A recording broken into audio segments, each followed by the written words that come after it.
Greetings, my little fluffers. It's me, it's Gruffy here, and this is a bit of a warning for what you're about to witness with your ears, obviously.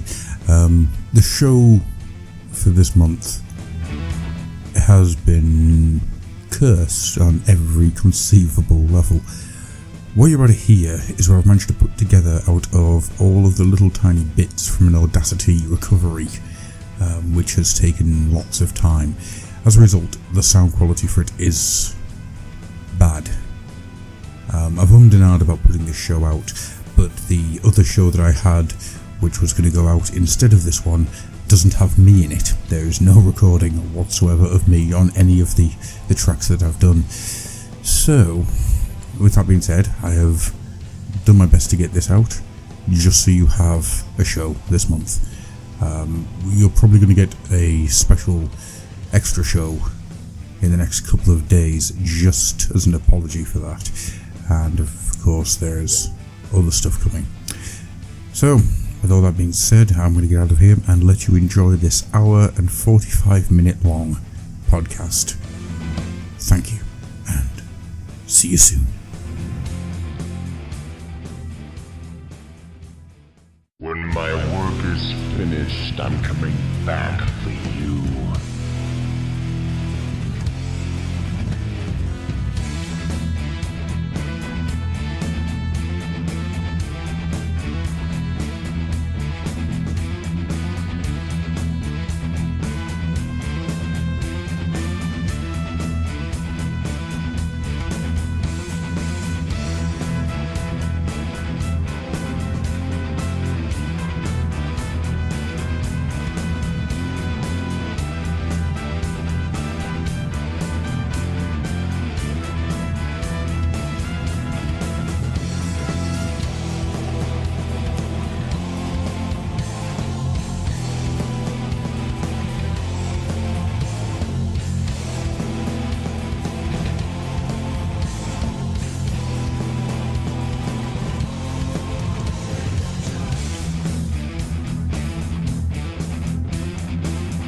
Hello, my little fluffers.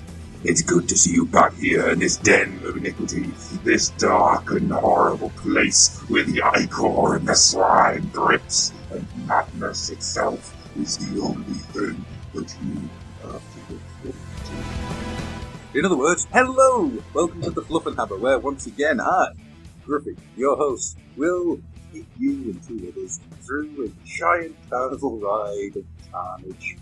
And probably tangents. And Slaanesh. Oh, Slaanesh will definitely be rearing his head at some point. In fact, I probably, having said that, feel I should rephrase it somewhat, but... Yeah, because I heard so I know that. There it is. Let's leave it there. But yes, no doubt, Slaanesh, ladies and gentlemen, will be making his presence known. His presence, her presence, whatever pronoun you want to use. And no doubt, Nurgle, I feel I've got to apologise at this point, ladies and gentlemen, to my co-host Adam there. Those of you who listened last time round will no doubt remember that I did a little piece on the Death Guard and Mortarion and Nurgle. Shortly after, my friend Adam there was struck down or blessed by the Plague Father. Were you not, Adam? I was truly, truly blessed by the Plague Father.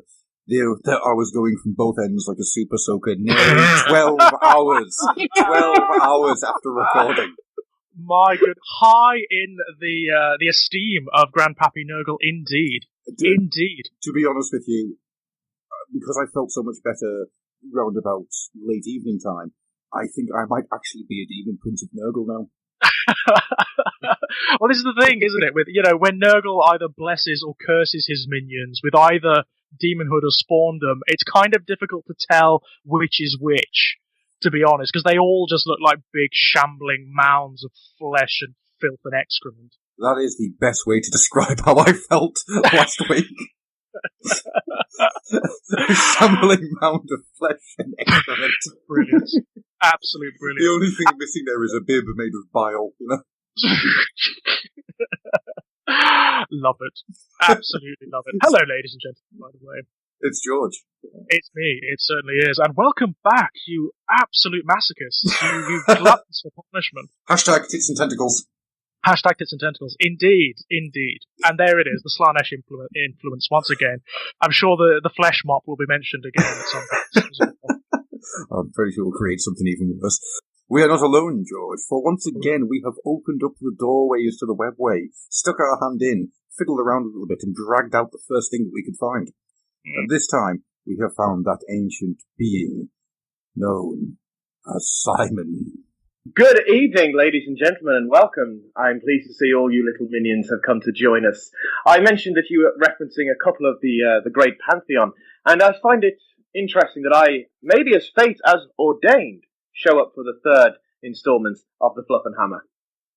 For as the great danger himself is what to do, it could be the future, it could be the past, it could be neither, or it could be both. Oh, who knows? Who knows? The minute, oh god, if it starts, I mean, we've had Slanesh influence heavy since it first started, quite frankly, and again, I apologise for that, guys, because I feel uniquely responsible for it.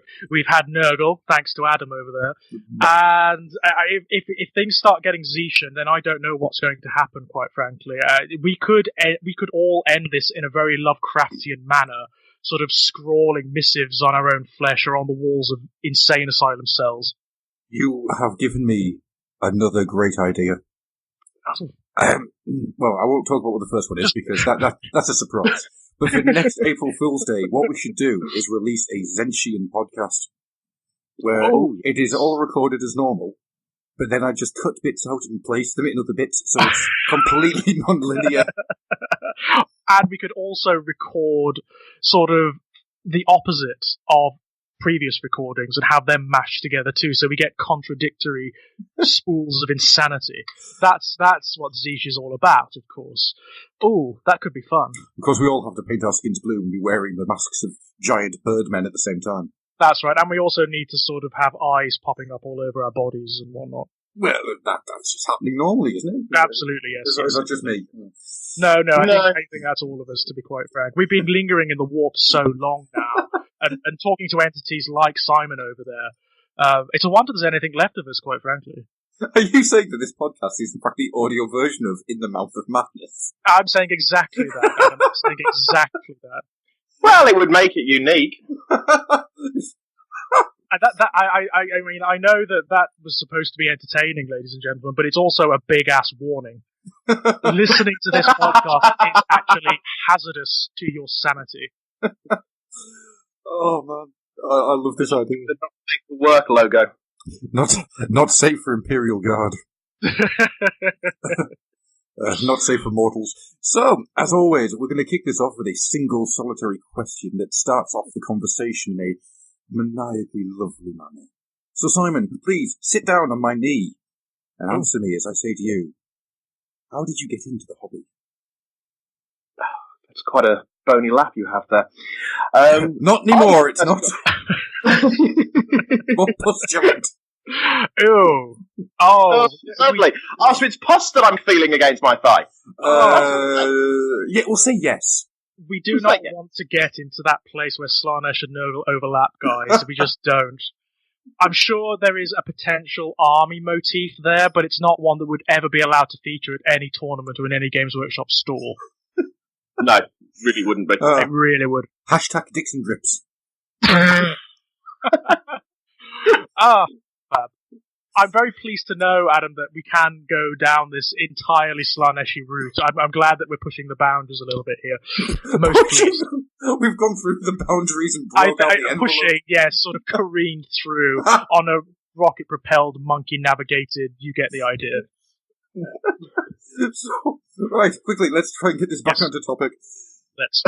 So, yes, Simon, how did you get into the hobby originally? What brought you in? What made you stay? Did you leave at any point?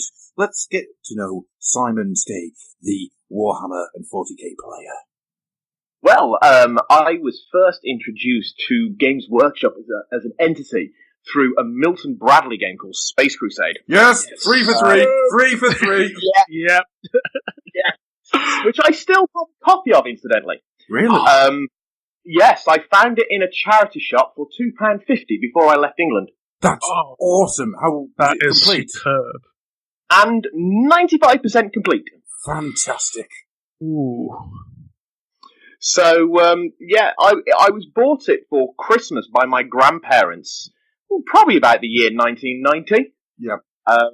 And I got playing that particular game, and then my father decided that he was going to buy Hero Quest. And we played Hero Quest as a family, which incidentally I still have that same game. Man. You have the same set? Yeah, after my father passed, I kept the box set.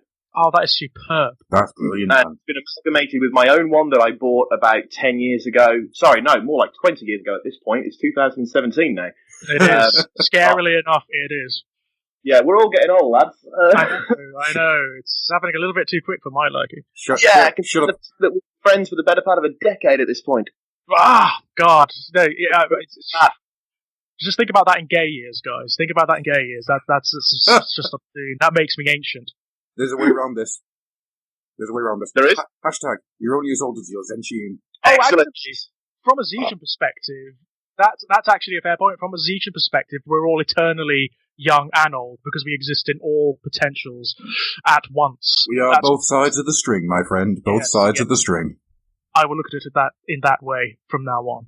That was my first proper foray into Games Workshop. Would have been probably about circa 1996. Yeah. I was over on holiday from Ireland, and I wandered into Games Workshop in Birmingham. Solihull, I should say.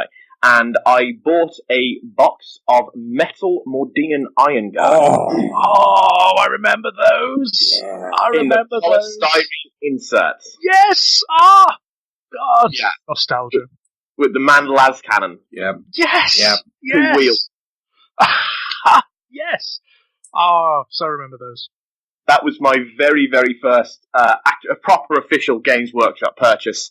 I also bought a couple of the Katachan's Jungle Fighters when they first came out. Oh, don't you guys love that era for the Imperial Guard, when they were the Imperial Guard, of course?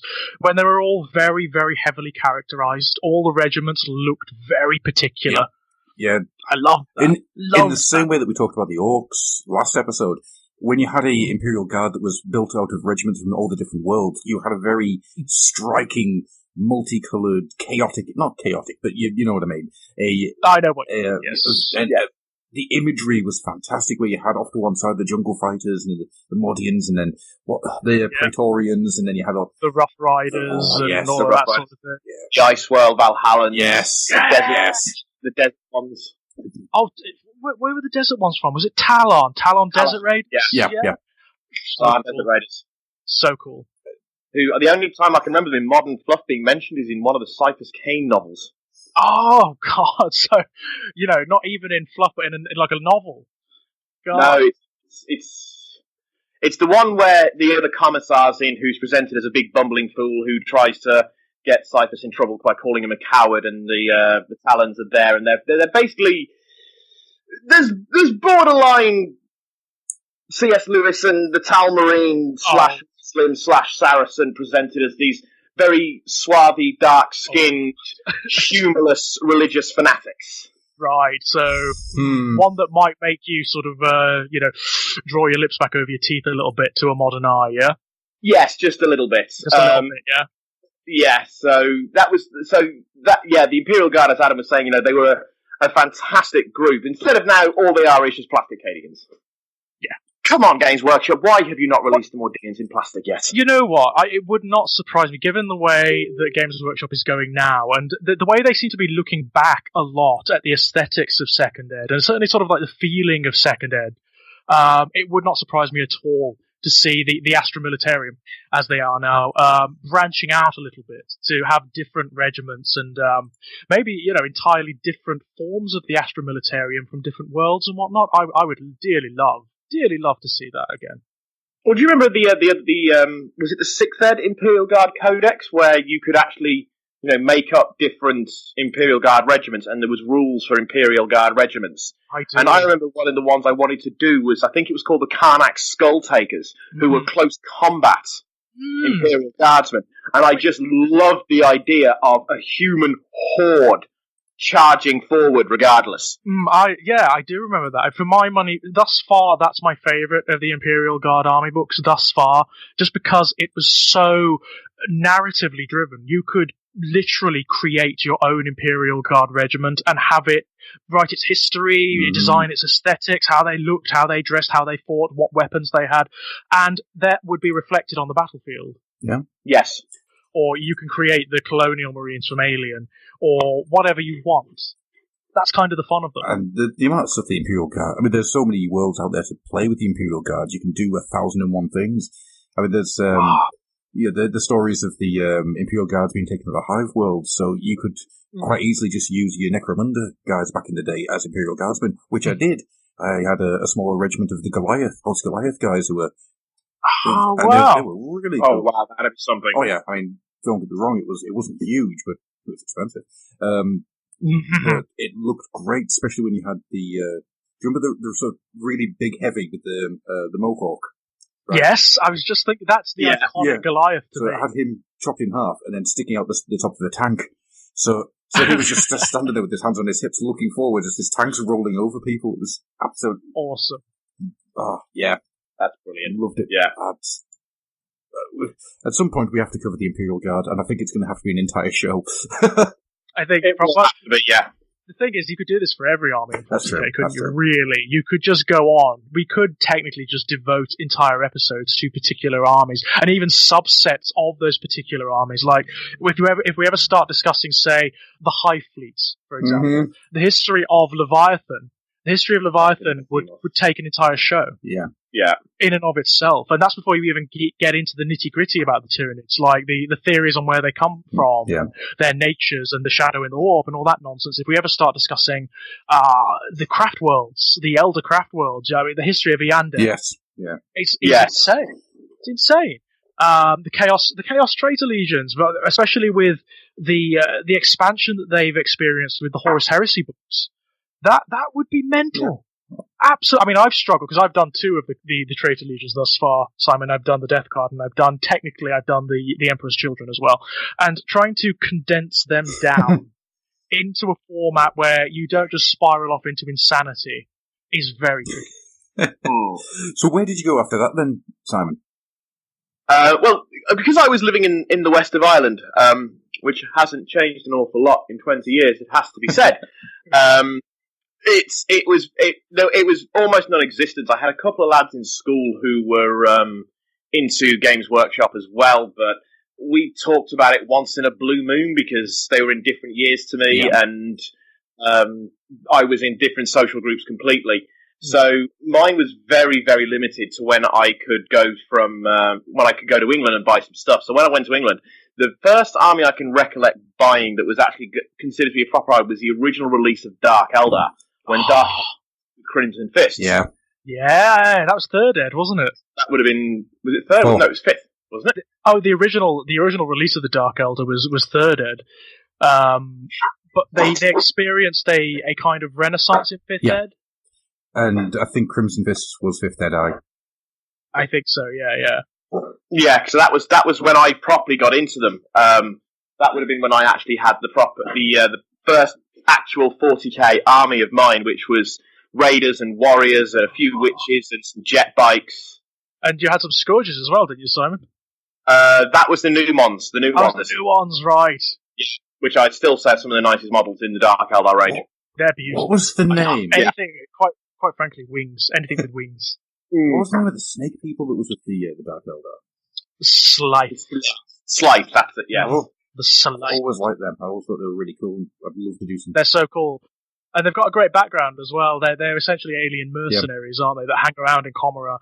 I mean, it's something I was thinking about the other day. The Dark Eldar are less xenophobic than the Craftworld Elder. If you think about it.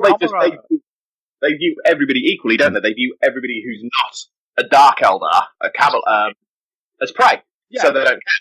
They don't care, absolutely. And if you read the descriptions of Comora, there's not just Dark Elder there. It's primarily dark. No, there is. There's But it's lots of other species there, including humans. Yeah, absolutely. Space Marines. There are Space Marines there. There are Tyranids. There are tons of Tyranids there because the witch cults love them. And Yeah, the 'cause Homunculi love them too. Yeah. So I suppose when I moved, going back onto the topic, when I first, because it's popped into my head now, was when I moved back to England, my first proper army would probably have been Chaos. Yes. Chaos Space Marines, the Steel Cobras. Oh, Really? 3.5. Green trim. And I had stupid amounts. I remember going into Games Workshop. I was working in sales at the time. Mm-hmm. And this is how long back it is. It's this would be back 2001, 2002. And I had a sales bonus. And I went into Games Workshop when it was still on Corporation Street in Birmingham, opposite the Square Peg. Yeah. And I spent about £600 in there in one go, all on Chaos Space. Awesome. And that was a very good time to do it as well, because that was about the advent of the 3.5 Codex, wasn't it, Simon? Mm-hmm. When shortly before the Eye of Terror campaign? It was before the Eye of Terror campaign. It was before Games Workshop went into what is now being called its Dark Age. Yes. It went corporate. When it was gold of gaming. That codex, I remember buying that, and I remember just adoring it. I went mental on that codex. I was at university at the time, so a significant amount of my student loan went on Games Workshop products, I can tell you. I have spent a lot of money. I think that's one thing all three of us can say, is over the years, a lot of money. Yes. I begin to think how much I have bought and then subsequently given away / thrown away / charity shop / eBay. Same here. I was still very much a 40k-er at that point. I had a dabble in Warhammer with quite a large High Elf army and then a Wood Elf army. I've still got the Wood Elves and the Sylvanas. Or Wood Spirits, they were called back then. Mm-hmm. And I had dabble for that for about 2 years, but then I found myself just falling straight back into Games Workshop, and it was the Tau. And that have been an overriding, an army that I played for 5 years, even when they went shockingly bad at the end of 6. Yeah. That was... And they were almost unplayable at that point, because everything was close combat orientated, and I was stuck in combat by turn 1, turn 2. So I played Tau. Then I went to Marines for a while. I've dallied with Marines back and forth the whole time. You're probably going to shoot me, but the last Marines I did was the Ultramarines. Because I like the Ultramarines. My Primarch almost killed your Primarch. Yeah, I'm very much in favour of Games Workshop continuing to actually tell a bleeding story, instead of what we've had, frankly, for the last 20 years, is just the same story, just told at different points of the galaxy. And in very, very real terms, very often, certainly in the Codex books, the same text, just slightly rejigged. Yeah. I mean, how many times has the Emperor and the War Master been reworked? Yeah, so many times. I mean, I love going through the different versions, actually, and looking at the subtle little changes to see what's... I mean, a lot of the Horus Heresy books seem to be derived from little suggestions in that bit of text. I'm fairly certain, my storyteller's craw tells me that when they finally do the book, which is going to be the Siege of Terror and the fight between the Emperor and Horus, which I'm sure they will do eventually, there's a little thing in the Emperor and the War Master about a lone space marine that is never really described who or what he is, who happens upon the Emperor and Horus fighting, and Horus basically flays him with a look. He flays him down to the skeleton and then to nothing, to dust. And that's the action that makes the Emperor realize there's nothing noble left in Horus anymore. He's just a monster. And that's what spurs him on to obliterate him. There's something in my head that's telling me that Space Marine is Horus Aximand, Little Horus from there's something, he doesn't seem to have fallen in the same way that the others do. He seems to still have some nobility about him. That would be... Well, the one thing that got me about Horus Aximand is... now, I am a fair bit behind on Horus Heresy, again due to lack of funds, but also because so many of the books have just been terrible. Some of them have been pretty bad. The last one that I can remember is the most telling moment I have about Horus Aximand is at the end of the original trilogy by Dan Abnett, when Little Horus kills Torgadon. Yes. and Abaddon turns around and says, "We need to watch him." Mm-hmm.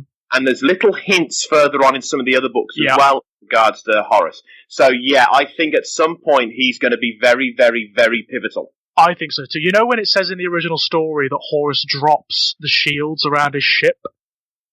I think it's going to be little Horus that does that. That allows the Emperor to teleport on board. I think he's going to see the extent of the horror that he and his Legion have wrought on the galaxy and on Terra, and he's going to drop the shields and allow the Emperor on board. Rather than Horus himself, as it's always been. Because it doesn't make any sense. It doesn't make any sense for Horus to do it. It's always made him look really stupid. It's always made him look very stupid. And one of the things the Black Library books have been relatively good at is explaining some of the more questionable actions and activities on behalf of the characters. Like, for example, why the Emperor sent Leman Russ and the Space Force to totally devastate Magnus on Prospero, which he doesn't in the Horus Heresy books. He doesn't. He sends Leman Russ to actually just capture Magnus and bring him back for trial. Horus intercepts Leman Russ, and this is before anyone knows Horus has fallen. Yeah. I mean, the two books that finally ended me religiously reading the Horus Heresy, the main one was Deliverance Lost by Gav Thorpe, and I'm a huge fan of the Raven Guard. It's always been one of my favourite chapters. I've always really liked Korax. But reading Deliverance Lost, and if it was about any other legion, I'd have put the book down. Mm-hmm. It was just such a slog. It was horrible. It was horrible to get through. And the other one then was, I think it's the one that either precedes it or follows it in the Damnation of Pythos. I don't think I've read that one. And that's as far as I've got. I haven't been able to pick them up since because they were just so poor. The one I would recommend from the most recent lot is The Master of Mankind by Aaron Dembski-Bowden, which is about the Emperor. Yeah. And it's very good. You get a lot of insight into what he's actually doing on Terra and why he hasn't gone out and just slaughtered the traitor legions on his own. With the I'm still not entirely sold on the whole Emperor trying to save the galaxy thing. Maybe it's a little bit of Zinchian influence on my part, but I don't entirely trust him in some of the things that he's done. Questionable. Well, there's nothing specific, but there are certainly hints throughout some of the books. If you read Legion, for example, about the Alpha Legion, yes, read that one, and that's a big, oh my god, of an ending. Yeah, I liked that one a lot. But there's a point in that where John Grammaticus, the Perpetual, who claims to have known the Emperor at one point when he was a man, he claims to have seen what is beneath the veneer of the Emperor. You know, that whole shining warrior motif that he has going on? That's a projection. Yeah. That's not real. That's actually a sort of psychic projection of the reality at the heart of him. And it never really describes what John sees at the heart of him, only that he recoils in horror from it. Interesting stuff. Interesting stuff. Anyway, sorry, yes. I completely forgot what part of the conversation we were on. Well, we were talking about having the Dark Eldar, and then kind of went off on a tangent about the history of the Emperor and the change in Games Workshop's entire style and the metamorphosis of above 40k and Games Workshop into a completely sales-based company rather than a gaming company. So, I'm so glad we have you around, Adam, to remember this stuff, because I would not. Yeah, because I've completely forgotten. I'm a professional, honest governor. So where would I come from there? From 40k to Warhammer once, and then I pretty much stopped buying Games Workshop firsthand. I still did armies, but because the way the Games Workshop was going, because it was becoming the bully boy of the gaming industry. Yeah. Because it was just basically turning into this nasty, nasty, nasty thing, I stopped supporting them. So I was buying everything secondhand. Yeah. Mm-hmm. So I was, getting them off eBay, getting them off sales groups, getting a couple of things probably at Car Boots. Mm-hmm. And that carried me all the way over to when I moved back to Ireland. And then, of course, I've moved back to Ireland, and I don't get to do any of it anymore. Well, I didn't for a while, for a good few years. So I kept doing Eldar, and I've got 2,000 points of an Aloytic army. Oh. And lovely stuff as well. So they're one of my one of the projects I actually took an awful lot of time off that have taken a back seat. So it was Eldar for a good while. Then I did Tau again for a little bit. Did some Ultramarines for a little bit. And then found Age of Sigmar, which is where I'm currently at now, with roughly coming up to, I think it's just over 3,000 points in Stormcast. Ah, wonderful stuff. Wonderful stuff. Obviously, I'm glad you actually like the Stormcast Eternal, Simon. I mean, they're one of the things that a lot of people reacted against when AOS first came out. There was this feeling that they were just Space Marines in a fantasy setting, which they kind of are. But personally, I don't have any particular problem with that.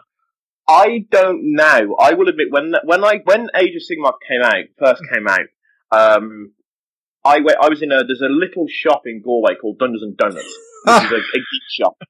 It actually has fantastic donuts. It just buys in like bulk cheap donuts, but they make all kinds of geek icing toppings for them. Brilliant. And it's one of the shops that you can go in, sit down, play Magic the Gathering, have a game, play Warhammer or 40k, have a donut and a coffee. It's actually it's rather clicky, but it's a nice little shop. But it's the only one near me.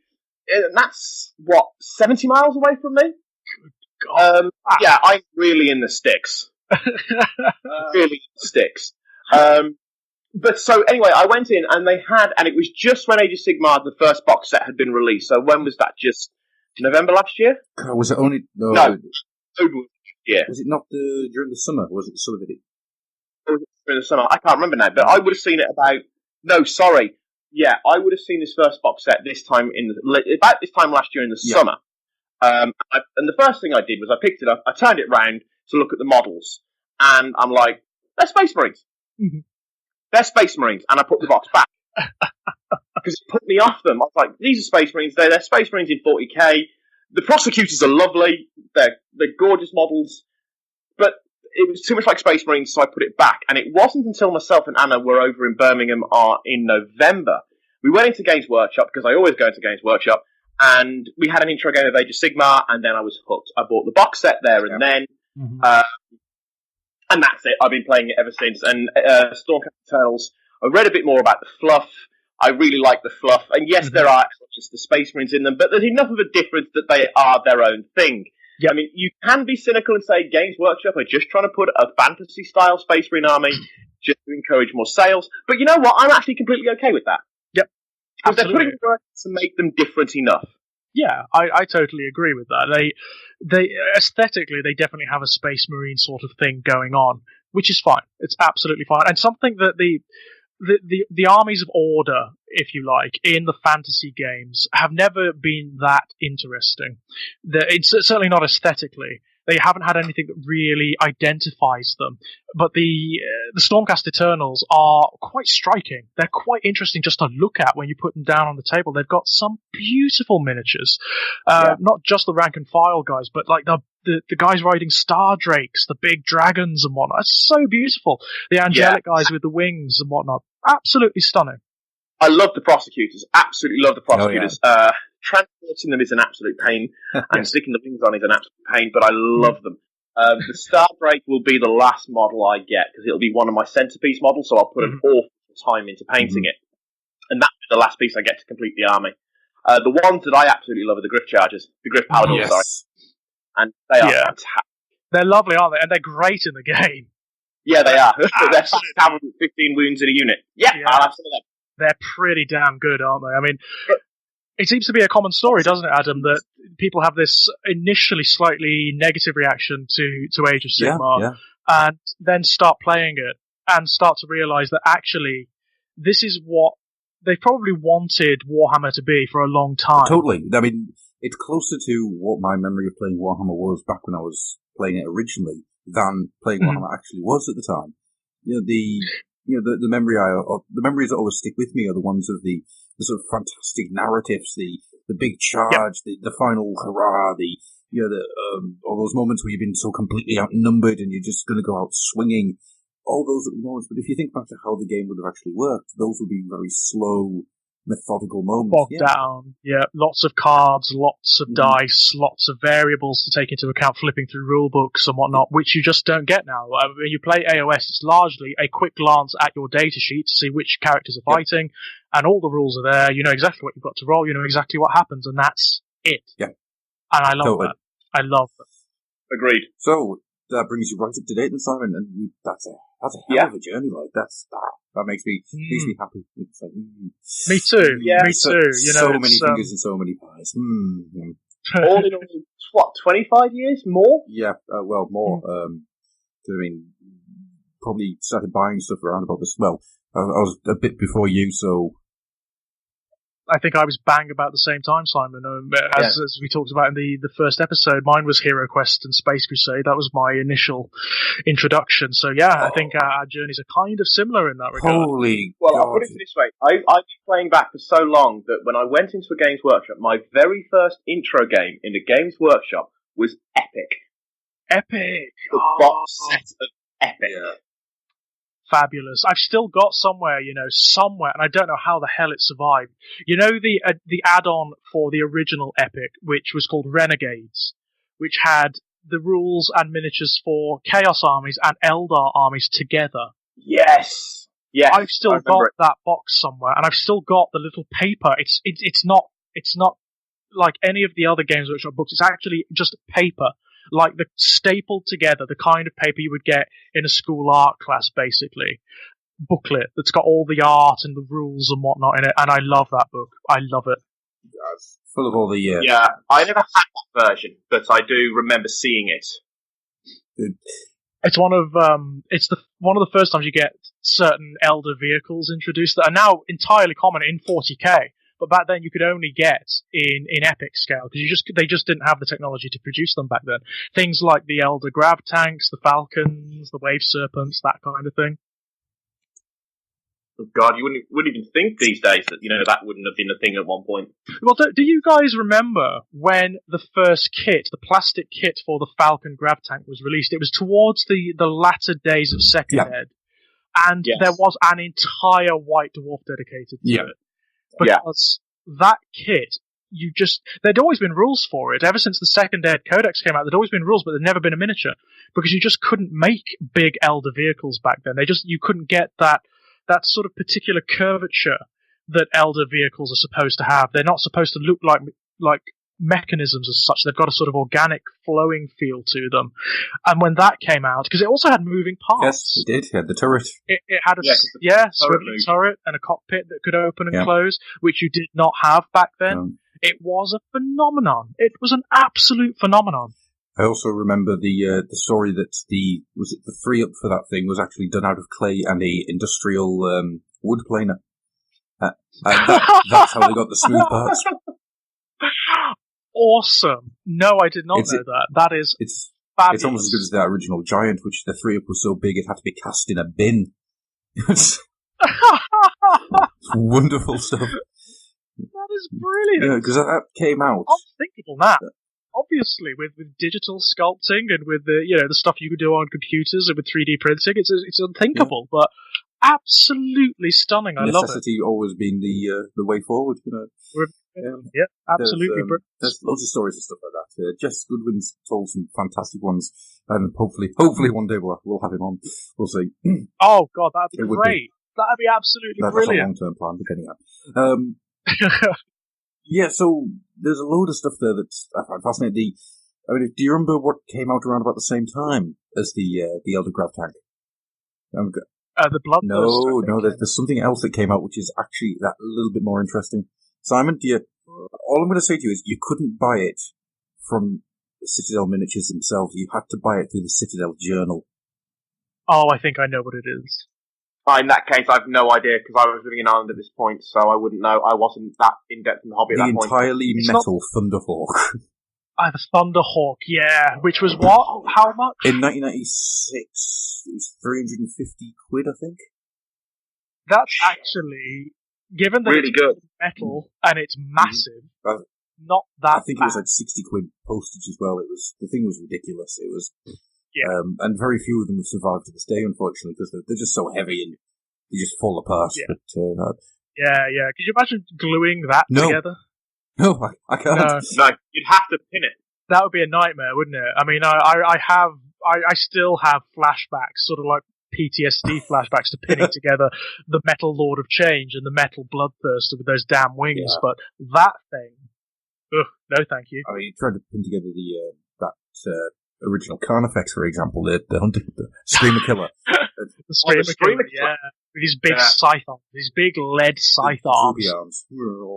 Yeah, the droopy arms, yeah. Eventually he just looks really sad. Mew. Yeah. I know. I don't want it. I know. Although I do love that miniature. I have to say, I've got a massive soft spot for him. That was, I remember when I came into the hobby, that was one of the biggest metal miniatures you could get. And that's nothing compared to the size of the Thunderhawk. That's nout. No, it is not. And of course, nothing compared to the sizes of the Carnifexes that you can get these days, which are ginormous in comparison. They're all plastic, so they're allowed. This may be heresy to a lot of people, but I still prefer plastic to lead.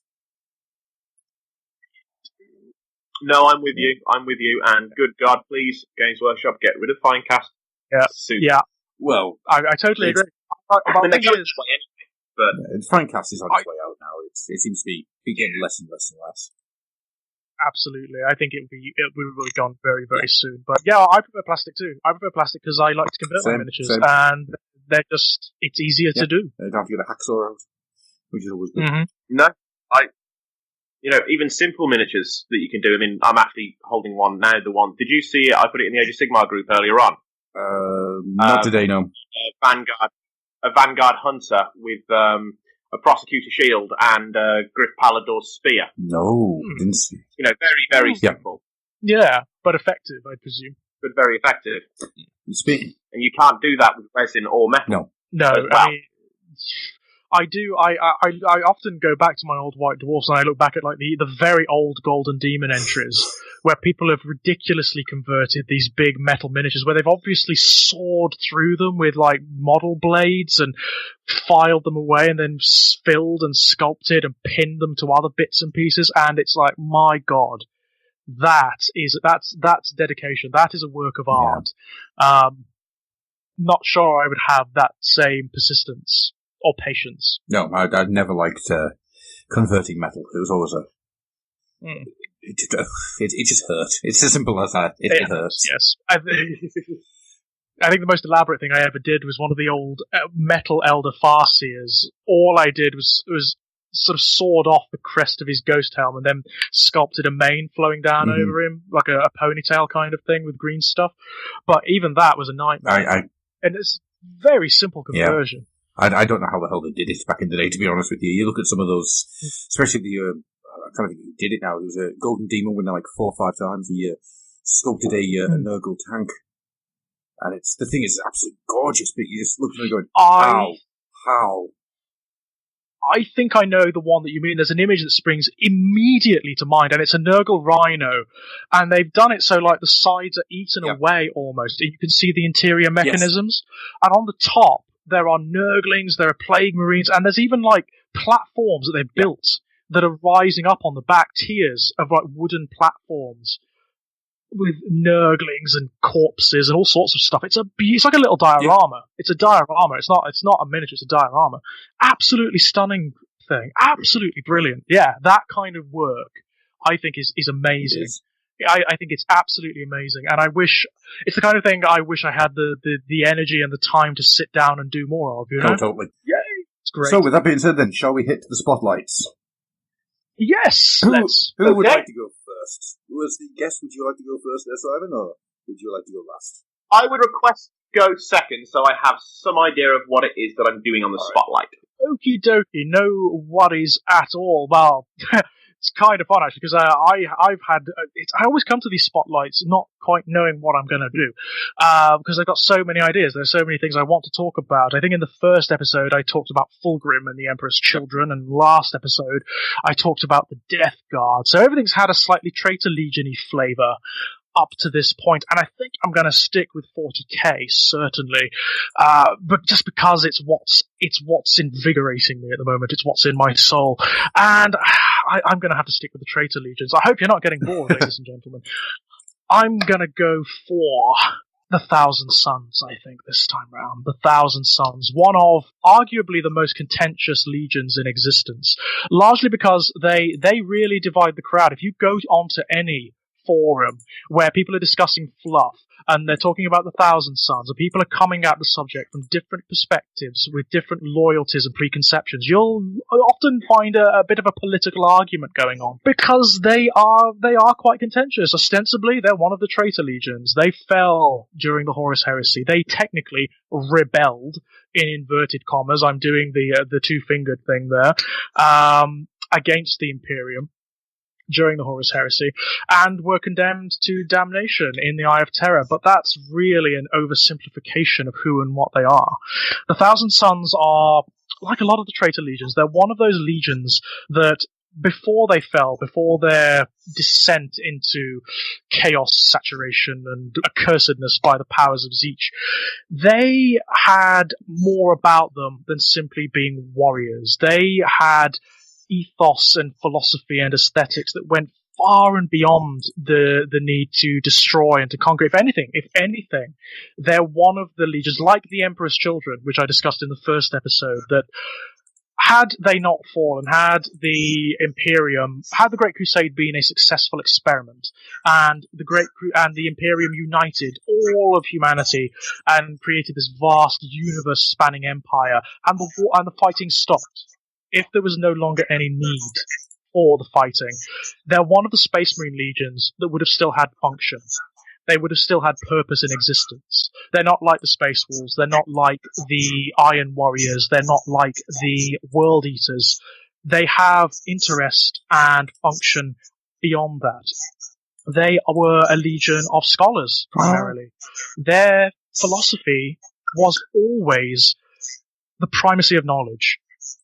They believed that by learning more about the universe, about reality, about every aspect of it, they brought it further under the control of humanity.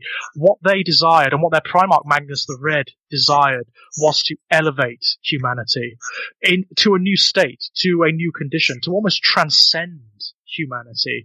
And in Magnus's eyes, or eye, he was a Cyclops, by the way, the way of doing that was through the warp, was by harnessing the power of the warp. What Magnus believed, he was the most psychically powerful of the Primarchs, by the way.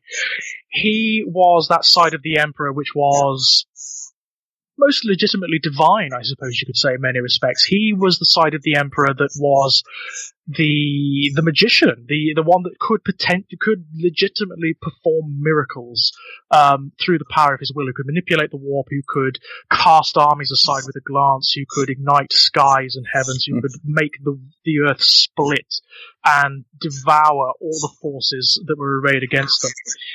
Magnus the Red, Lorgar, Primarch of the Wordbearers, says in one of the Black Library novels in which he features, I think it's the novel Aurelian. He says of Magnus the Red that Magnus is the only Primarch who could have potentially stood against the Emperor one-to-one. The only one. Because all of the others, although there are some that could have potentially physically bested him, there are none that could have psychically bested him. Magnus could. Magnus potentially could have stood up to the Emperor. And that makes him a very interesting character in and of itself. But Magnus was very unusual amongst the Primarchs. He was in many respects the antithesis of Mortarion, who we discussed last time around. Mortarion was always a down-to-earth pragmatist, and was always about functioning within your own limitations. He's a kind of despairing figure, whereas Magnus is hopefulness. He wants humanity to be better. He wants the Imperium to be better. He doesn't always want to conquer. He wants to invite the nations of the universe, the various scattered cultures and settlements of humanity into the Imperium, and he wants to learn from them. He doesn't just want to fall on them and dominate them and restrict them and destroy them.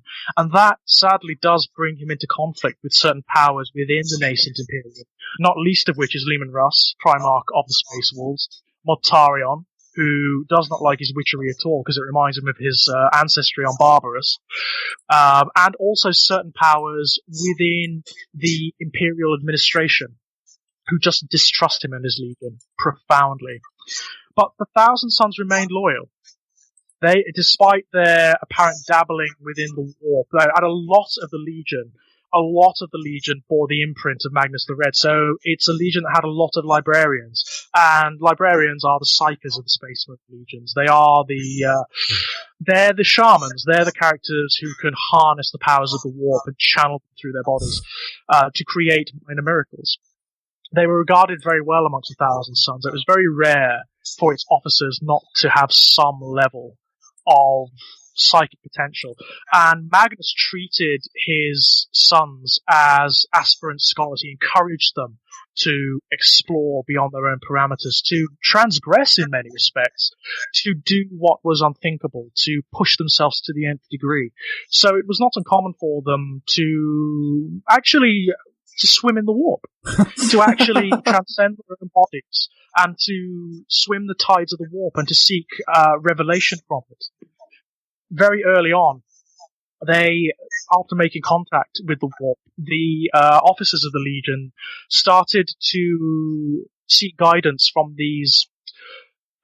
They were sort of like spirit familiars that they called tutelaries, which were sentient warp entities that allowed them to channel their psychic powers into the material world, which of course would have disastrous consequences. Nothing bad can happen there. Nothing bad could possibly Not at all. a thing.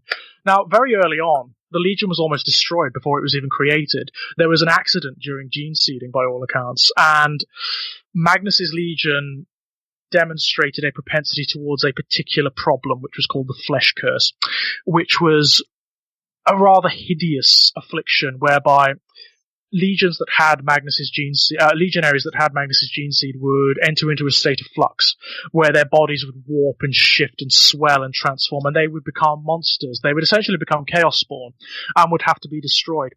And before Magnus was rediscovered, after he and the other Primarchs were scattered across the universe, ostensibly by the powers of chaos, but if you read the Black Library novels, it's actually by something different, but that's a bit of a tangent that we may go into in another date. Before that, it looked like the Thousand Sons were going to be destroyed. It looked like they were going to have to be put down because the Flesh Curse was so rampant amongst their ranks, and it simply seemed that no mortal could hold Magnus's gene seed without becoming this massive mutation. They eventually discovered Magnus on the planet of Prospero, which is where he'd come to rest in his stasis pod, and which he had united. He was the ruler of Prospero at this point, and it was one of the most beautiful, the most advanced, the most civilized nations in the entire galaxy. It was a planet dedicated entirely to enlightenment and to culture and to craft and to artistry. And the Emperor was very, very, very, very pleased with Magnus the Red, and Magnus was very, very, very, very pleased to meet his daddy. And by all accounts, the two of them had a fantastic relationship. They were alongside Horus and Sanguinius. Magnus was probably the closest to the Emperor. And part of the reason being that he'd already met him. Before they met physically, Magnus and the Emperor had been communing psychically for centuries, by all accounts. So it was no real surprise when they found one another. Now, Magnus attempted to save the Legion that bore his gene seed, and he did everything he possibly could. He used every genetic law, every forbidden rite, every technique at his disposal to halt the Flesh Curse, and he couldn't. Nothing he did worked. But the Emperor trusted him. The Emperor trusted him, and that he would eventually, through his intelligence, through his incredible insight, he would find a way. And he did. Unfortunately, it probably wasn't what the Emperor wanted of it. It's a slight improvement there, George. Yeah, Magnus found an entity in the warp. Now, this is where Magnus's key flaw comes into play. This is the basis, this is the crux of his damnation. Magnus was undoubtedly the most intelligent Primarch, undoubtedly the wisest, probably the most powerful of the Primarchs, but he was also an egotist. His arrogance was unfathomable, absolutely unfathomable. So when he came across this warp entity, he believed that he could get the better of it. That he would have to sacrifice, he would have to make a bargain, but he would get the better of it. And so he made this bargain, this devil's bargain, and believed that was the end of it. And that's how he became a Cyclops. He sacrificed his eye to save his legion. Unfortunately for him, the eye was symbolic. It wasn't just the physical eye that this entity took. It was his ability to see its manipulations of him and his legion. Because, of course, this warp entity wasn't just a random warp entity. It was Zeech itself, which had been guiding Magnus and manipulating his legion from the very beginning. And probably before then, given how epoch-spanning Zeech's plans are. Throughout the Great Crusade, throughout the early stages of the Horus Heresy, Magnus and the Thousand Sons remained entirely loyal.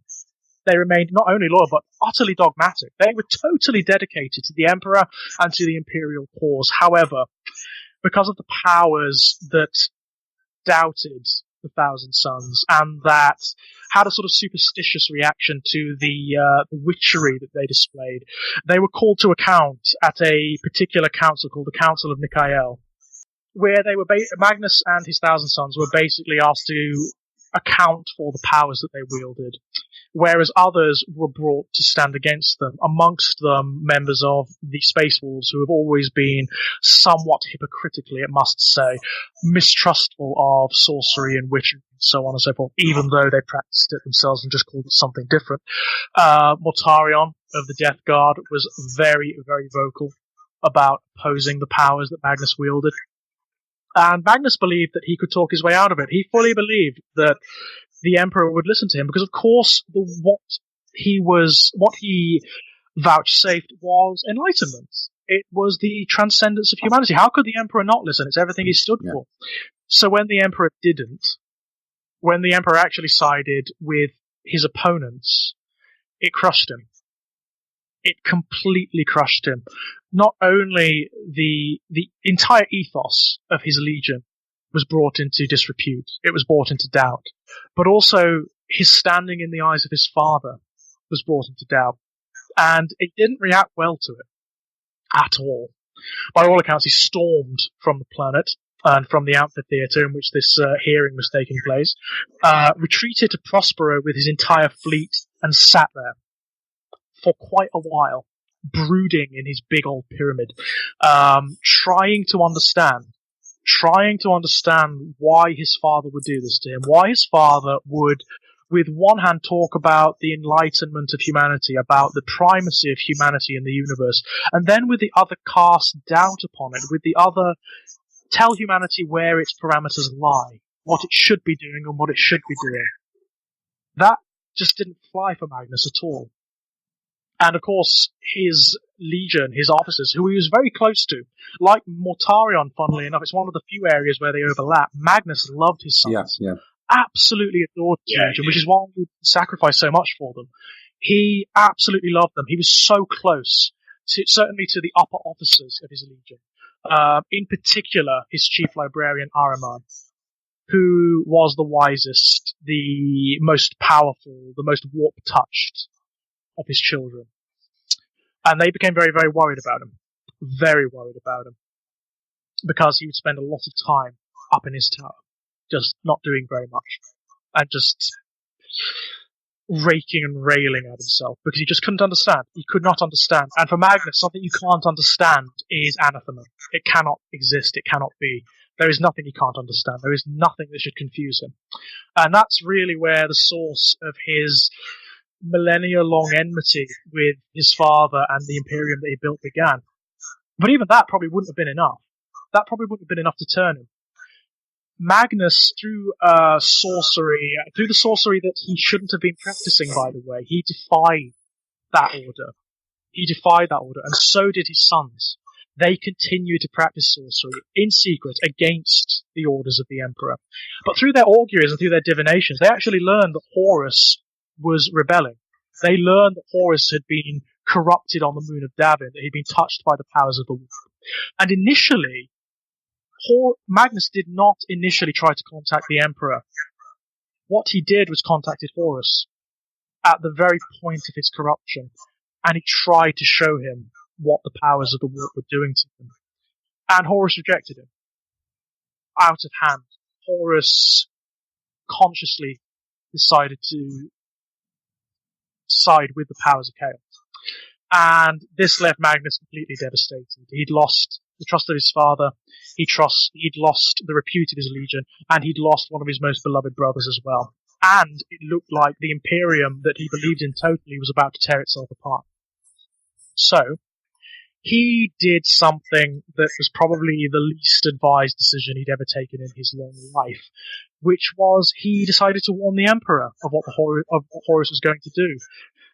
There is something to be said for there being alternatives. Perhaps if he'd taken ship from Prospero to Terra, he could have warned the Emperor and everything would have been fine, and the heresy could have been averted. Maybe that could have happened. He didn't do that.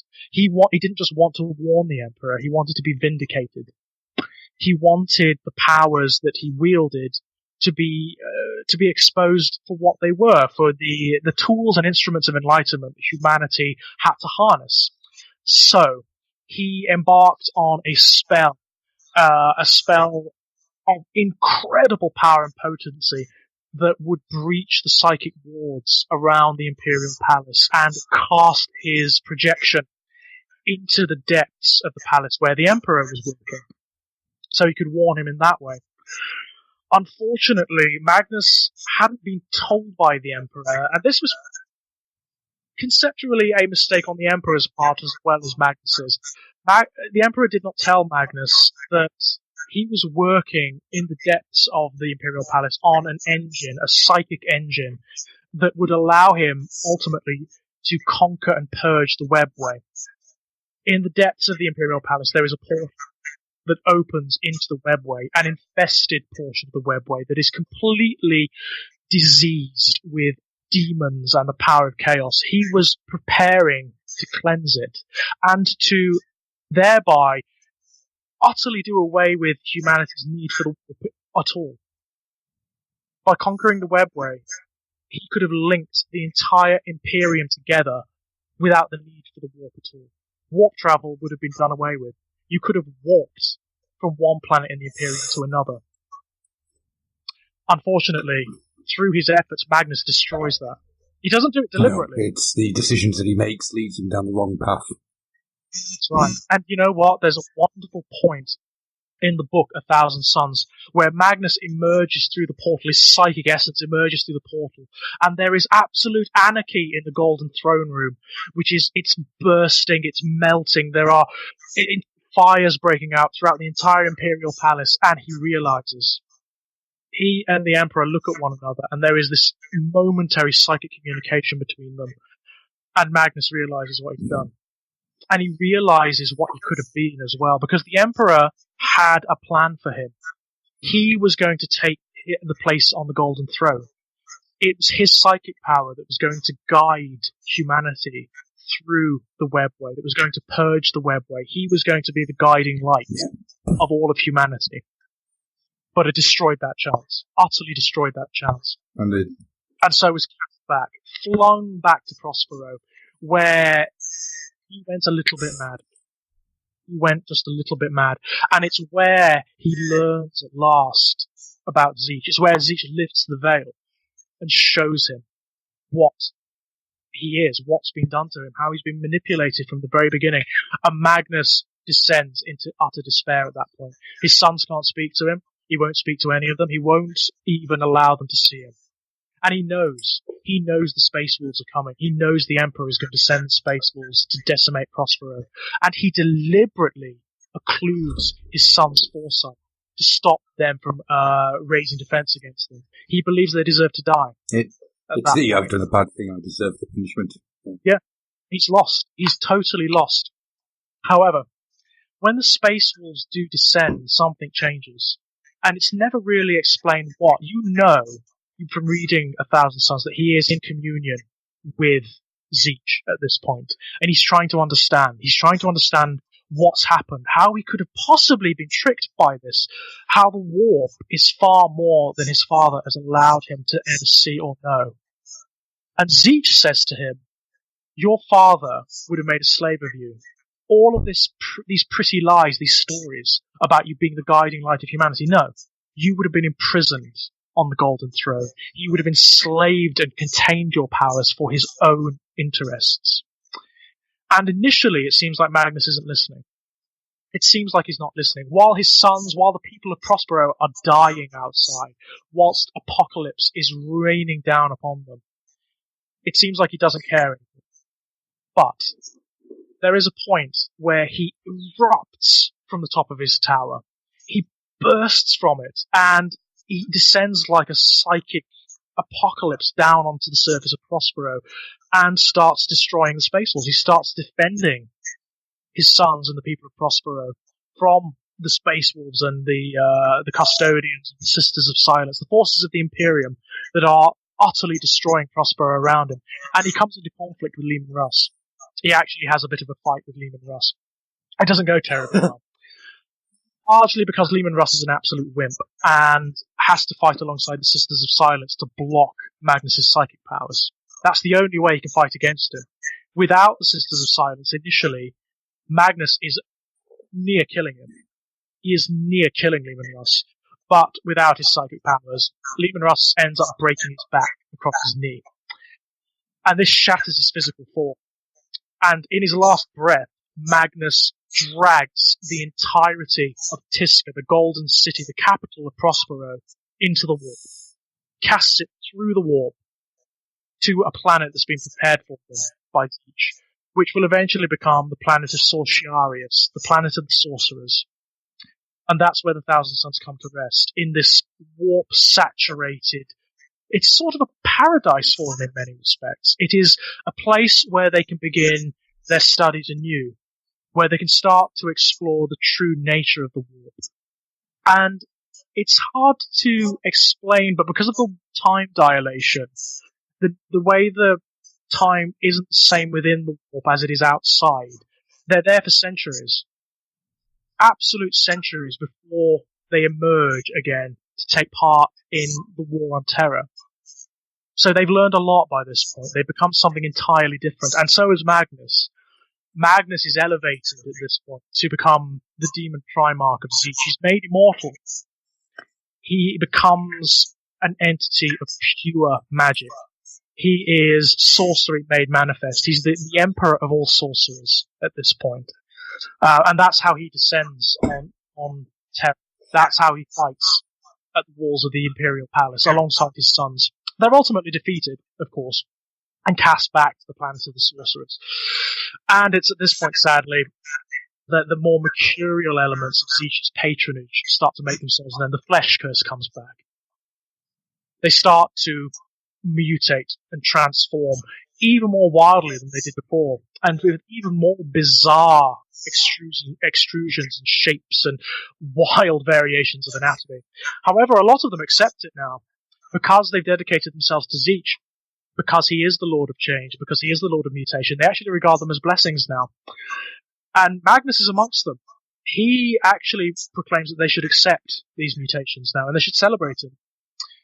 Unfortunately for him and for the rest of the Legion, there's a cabal of sorcerers who do not accept their damnation. They do not accept that they are the playthings of chaos, and they're led by Ahriman, the chief sorcerer of the Thousand Suns. He has never been able to accept that they are the playthings of demons and gods. He's never been able to accept it. Unlike Magnus, he doesn't surrender. He never accepts Zeech's patronage. He tries to release the Thousand Suns from their shackles, from their chains. And he embarks upon a sorcery the like of which has probably never been equaled. It's called the Rubric of Ahriman. And it requires the powers of so many of the Thousand Suns sorcerers. So many. He gathers fully half of the Legion's sorcerers to do it. And it's a spell that rages across the face of Sorciarius for what may be days, what may be centuries, depending on where you're standing at the time. Apparently it's so powerful that even the demons, the Lords of Change, the demon princes, flee from it. And it strikes down the corrupted brothers of the Legion, strikes them down with multicolored lightning. And initially, Ahriman is terrified that it's gone wrong and he's killed them. Unfortunately, it's way worse than that. Yeah. When they get up, and they do, they all rise at once from the ashes. they're not alive anymore, not in any real sense. They're totally transformed. The bodies have been reduced to dust inside the armor, so there's no mutations anymore. They're perfectly fine in that regard. Unfortunately, they don't have any bodies either. Their suits of armor have been magically sealed, and their souls have been trapped inside. A legion that has been dedicated to learning and to scholarship has been reduced to mindless automata by the very one who wished to save it. Yeah. Now, of course, Ahriman is actually, he proclaims to be satisfied at this point. Out of largely a sense of arrogance and defiance, Magnus summons the Cabal to his tower and is not pleased. He is not happy with them at all. And initially he makes to destroy them. But Tzeentch speaks to him directly and tells him that this was always going to be the way. This was what was destined for his legion always. And Ahriman is one of his chief pawns. Tzeentch loves Ahriman. Even though Ahriman hates Tzeentch, Tzeentch loves Ahriman because he's amused by him. He's terribly amused by him because Ahriman can do things that Tzeentch does not anticipate or expect. So he's amusing to him. And he doesn't want Magnus to destroy him. So instead, Magnus casts Ahriman and the Cabal out, away from Sorciarius. And when you're cast out by Magnus, it's not just a command. It's a spell. It actually makes it so that Ahriman and his Cabal can never return to Sorciarius. It's not possible. And they're condemned to wander the universe in search of eternal understanding. Those that remained with Magnus, the remnants of the Thousand Sons, have since that time deepened their ties to Tzeentch, as has Magnus himself. Magnus has become the highest lord of Tzeentch's demons, and has been very active in recent years in the 40k universe. Although precisely what he's up to, it's very difficult to tell. Ahriman has been pursuing his own agendas out in the material universe, trying to save his legion, trying to restore it to what it once was, and to liberate it, to make it the band of scholars it once used to be. Whether they'll succeed, what they're going to be from this point on in the new 8th edition of 40k, we'll have to wait and find out. George, can I just ask, are all Thousand Sons that aren't part of Ahriman's Cabal now automaton, or did any escape the rubric? There were ones who escaped the rubric, yes. There are a couple of factions who were off planet at the time who apparently escaped the rubric. Also, any of the Thousand Sons that had psychic powers, that were sorcerers, they were not reduced to dust. They retained their physical bodies. And they also had their powers greatly enhanced by the rubric as well. But any of the Brotherhood whose powers were slight or non-existent, they were all reduced to dust. And they can only function when there are sorceress brothers around them. Yeah. Otherwise, they're just statues. They can do nothing. There's one of the things that always struck me about the reaction of the Emperor to Magnus breaking into the palace. I think he reacted out of ego. The Emperor has, rightly or wrongly, consumed himself to be the most powerful psyker in the galaxy. He's leading the Emperor, the Great Crusade, to reclaim all of humanity, and whatever dark, nefarious plots he has for his own ascension to godhood can be debated till the early hours of the morning. Absolutely. But then Magnus comes along and just smashes aside his wards. Mm-hmm. Shows up in the middle of the throne room, causes absolute havoc. That was, as you say, unintentional. Mm-hmm. And the Emperor just goes, Magnus. And so the sending of the wolves, of all the chapters he could have sent that were still loyal to him at this time, the wolves were the wrong one. Why not send Gulliman? It's a fair point. It's an absolutely fair point. It's an odd thing. The reaction of the Emperor to the Thousand Sons and to their apparent treachery has always been a sticking point. It's always been a problem. Because it makes the Emperor look inconsistent and reactionary. Especially when you consider what other legions were doing and were not called to account for. Like the atrocities of the World Eaters or the Night Lords, for example. Which began long before they fell. Long before they fell. The Night Lords are guilty of atrocities from the moment they start serving the Great Crusade. Yep. even Conrad says, the Emperor knew what we were doing. He told us to do it. Oh yeah. I mean, Conrad is very, very, very keenly aware of the Emperor's hypocrisy. Very keenly aware, all the way from the beginning. It's one of the things that makes the Emperor who he is, though, the fact that he is an absolute hypocrite. Yeah, or is he? I mean, it's hard to say. Is it the fact that he's a hypocrite, or is it that he's foreseen all of this and it's actually happening the way he always intended? Well, that's one of the things that I've wondered about. It's one of those that gives arguments to the idea that the Emperor has foreseen all of this, that he foresaw the heresy, because some of the mistakes he makes, such as making, Horus War Master. Yeah. Should have been Gilman. Should have been Gilliman. It's one of those ones that does lend credence to the idea that the Emperor foresaw all this, that he knew exactly what was going to happen. Another example would be his humiliation of Lorgar. Yes, overreaction somewhat. He shows up on, it's Colchis, isn't it? No, that's right. Yeah, Colchis. Yeah. Shows up on Colchis with the entirety of the one Primarch who Lorgar despises, and forces his entire legion to kneel. Yeah. In the ashes of the capital city. Tear down everything that he's done. Yeah. After Lorgar has been doing what he's been doing for a century with no condemnation whatsoever. Absolutely, yeah. Absolutely. Yes. It's a fair point. You've also got the same situation with Angron. On Nuceria, Angron is ready to die with his gladiator brethren, who he adores. He loves his gladiator brethren. They've fought and they've bled and they've died together for centuries. He's ready to die, and the Emperor teleports Angron away. Why only Angron? Why only Angron?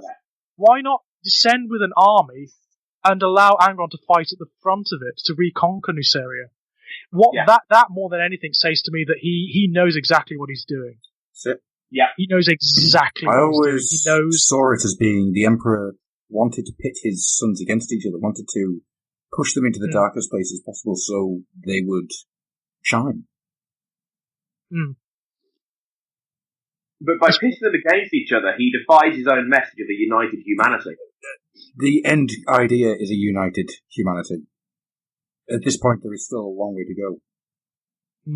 It depends on how you perceive the Emperor ultimately, doesn't it? Is he a semi-divine being? Is his foresight such that he can foresee all of these probabilities? I'm not sure. It's hard to say. It's left. Yes, regardless, he is a colossal dick. There's no doubt. There is no doubt. He's a genocidal colossal dick. Yes, even if he is semi-divine. But it's interesting, and of course, it's one of those questions that will never be answered because it's a linchpin of that mystery is a linchpin of the mythology of the universe. But anyway, that is the Thousand Suns. There was loads there I didn't know. I really enjoyed that. Thank you, George. Oh, cool. A lot of that came from the Black Library books and the Horus Heresy books, which they've expanded the Thousand Suns hugely. That's cool. So, Simon, do you want to try and follow that up? Yeah, and it's kind of knocked the wind out of my sails a bit because my original thought was going to be my current love of all things Age of Sigmar and the glittering host of the Stormcast Eternals. And then I'm listening to George and I'm thinking to myself, there's nowhere near that much fluff to cover. Don't worry, because we haven't had any Age of Sigmar, so please carry on. No, don't worry, please go for that. All right, then we'll go with the Age of Sigmar stuff because it means that we can divulge a little bit into the end times and what happened after the destruction of the Warhammer world. Oh, sounds good.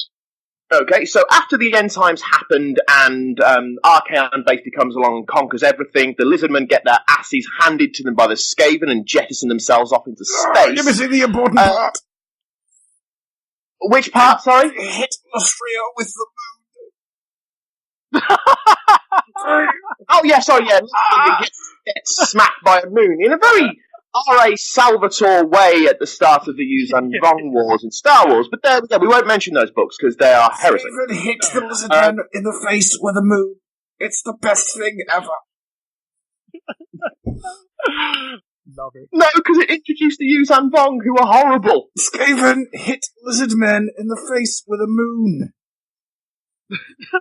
Oh no, that bit was glorious. With a moon.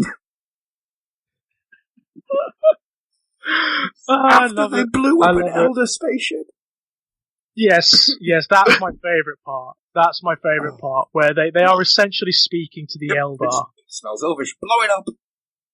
Yeah. Sorry, Simon, go on. No, that's fine, because I've actually, the moon getting dropped on Lustra had actually slipped my mind. But anyway, Sigmar, who has returned as the great and noble, powerful, not Primarch that he is, just to throw that little spanner into the works, has decided that he is going to return, and he is going to lead not just all mankind, but all of the races of Order together. To this end, he is... I'll go back a little bit.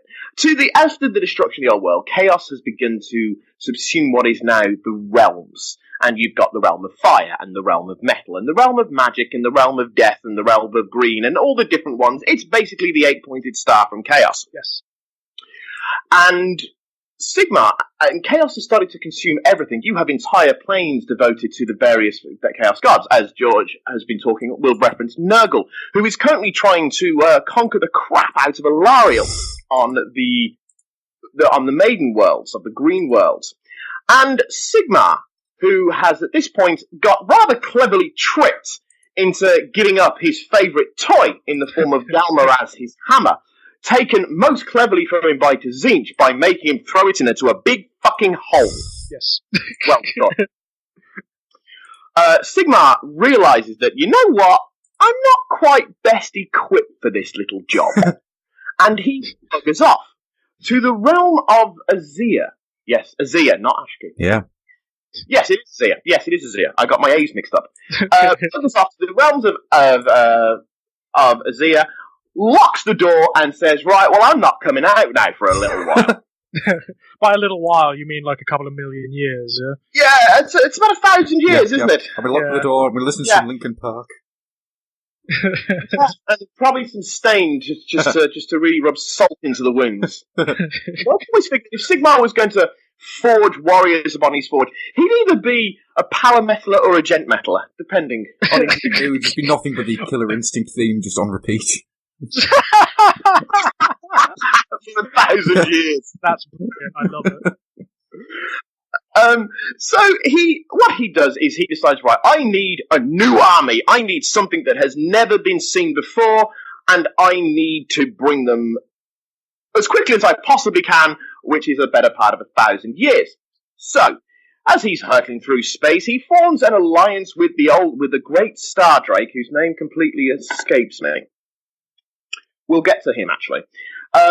In the meantime, he takes the core of the old world, which is a solid piece of metal, and he starts making armour out of it and weapons out of it with the help of the Duarden smith gods. And he starts forging all these armour and all these weapons out of this material called Sigmarite. During this process, he also has had alliances previously with other gods, namely Nagash, who buggers off. Yes, doesn't go well.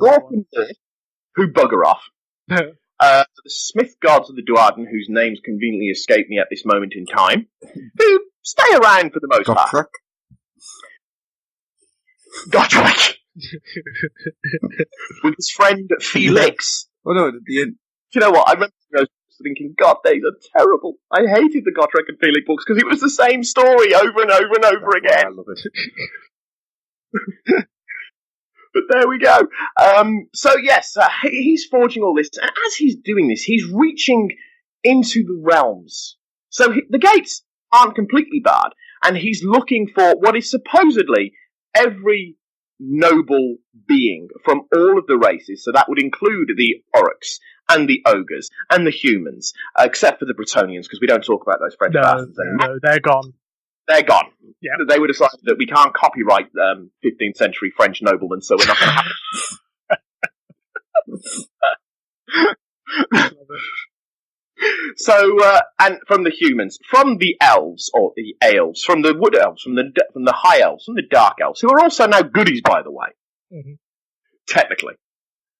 And, oh yeah, sorry, I could have mentioned the elves, but no, we won't go into the elf storyline, and Malekith getting up and then getting down, and now the goodie, and now a baddie, and never mind, but there we go. brings all these people into his mortal realms because he wants them to have this new armor and forge them into the army that will take back the 8 realms, and he calls them the Stormcast Eternals. And one of the first of these Stormcast Eternal generals are from his founding legion, called the Hammers of Sigmar, who are the very stereotypical, not supposed to be the Ultramarines in their gold and blue armor, instead of being in their blue and gold armor. I'm not doing this on purpose, honestly. The not Ultramarines.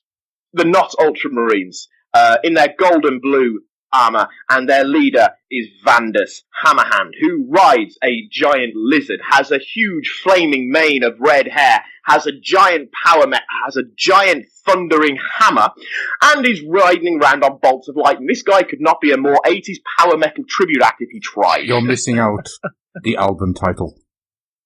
The album title, of course, being The Thing That They Shout. Only the For faithful! Sigmar? No, it's not the Hammers of Sigmar's chance. What's the Hammer of Sigmar's? No, that is the other one. Oh, what were they called? It's the ones that wear the silver and gold. Yeah, they are the ones that shout out only the faithful. If you give me it's not the... It's not the Knights of Excelsior. No. Yes, I am actually leaping through the Stormcast Warrior book. It's the Hallowed Knights. Yes, it's the Hallowed Knights who are the ones that shout out always the faithful.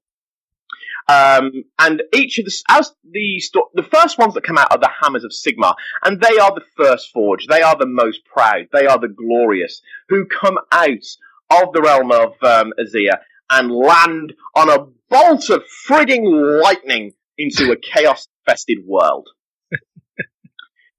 Much hilarity ensues as they smack things in the face with big hammers. Mm-hmm. Sigmar has a serious hammer fetish going on. I think he misses his real one. Yeah, I think that's exactly it. Yeah, he's really like, I cannot believe I threw it in a big fucking hole.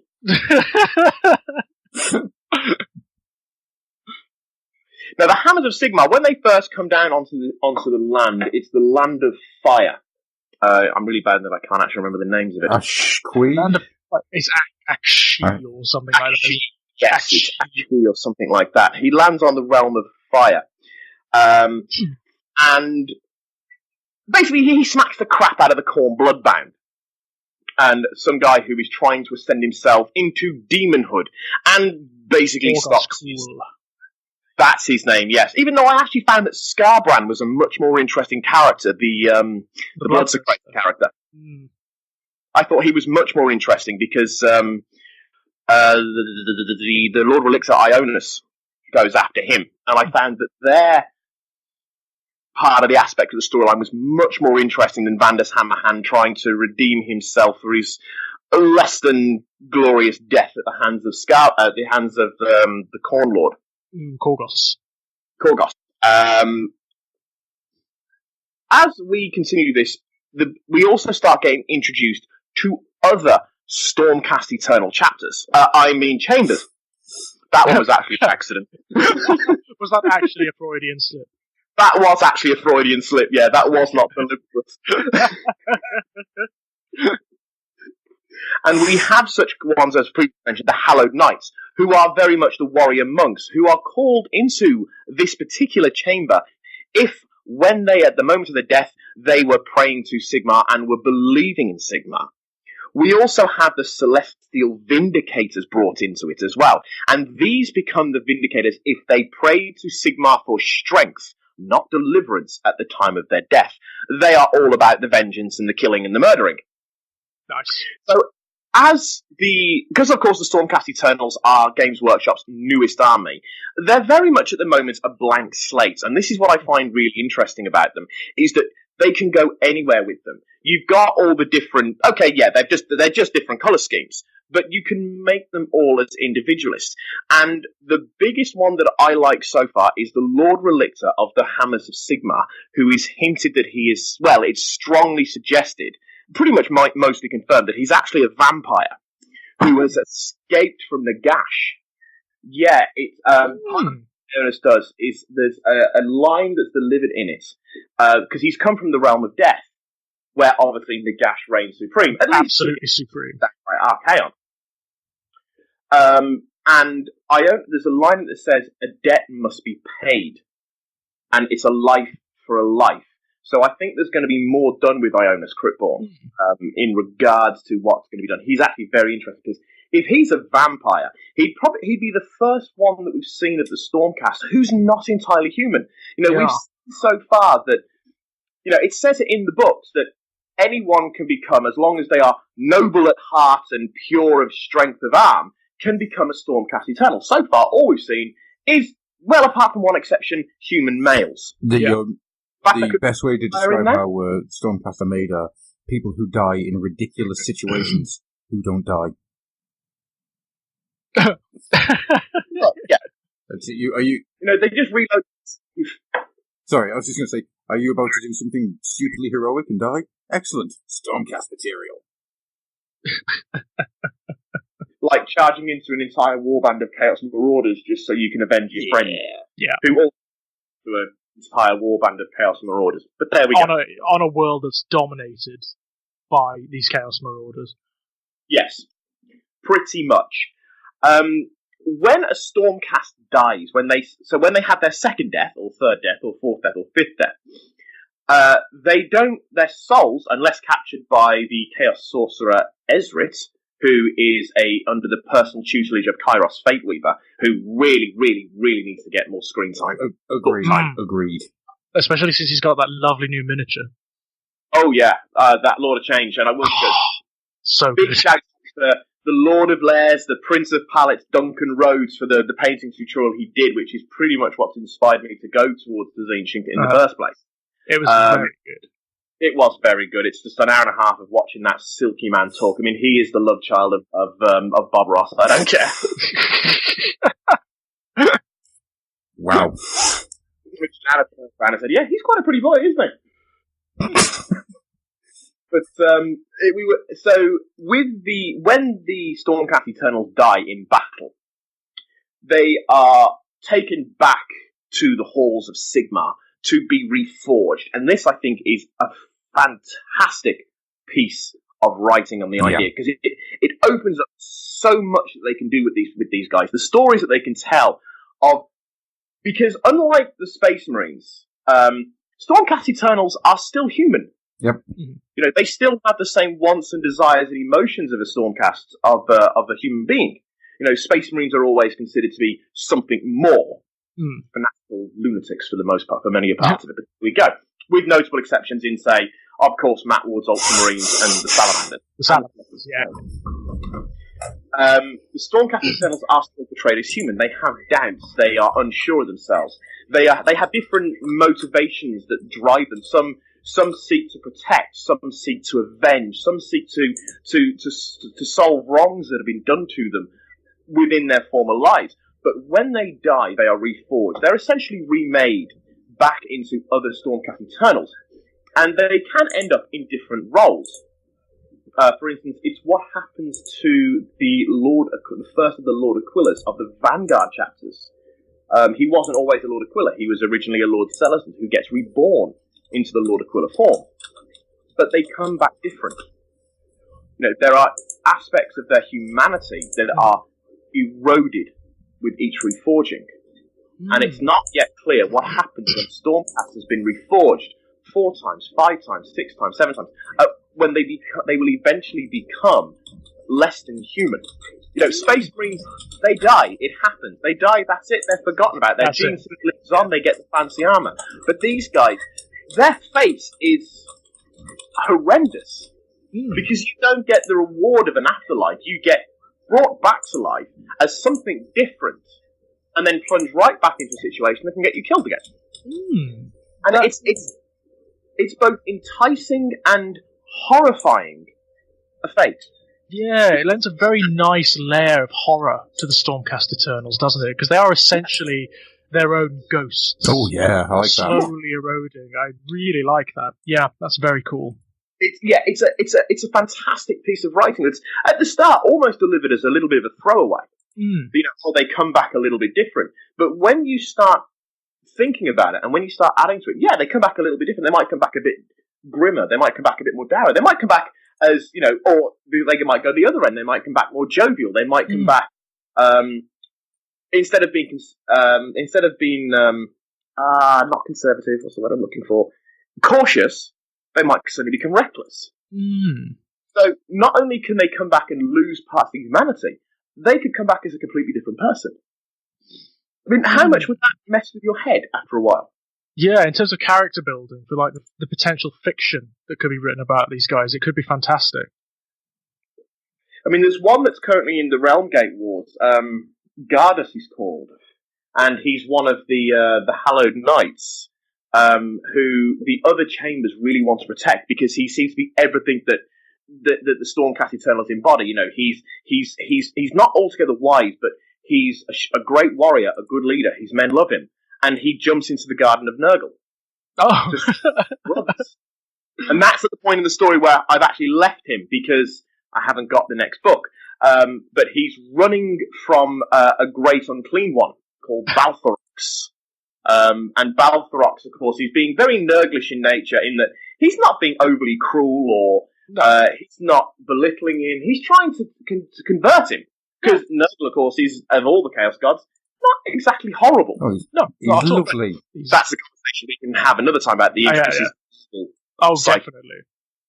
And I think the Nurgle storylines, not storylines, but the description of Nurgle, of Grandfather Nurgle, I think it's brilliant. Everything being like avuncular and paternal. Yeah, it's brilliant. Love it. Yeah, it really is. You've got Slaanesh who just, on the surface, it's just drugs, sex, and videotape.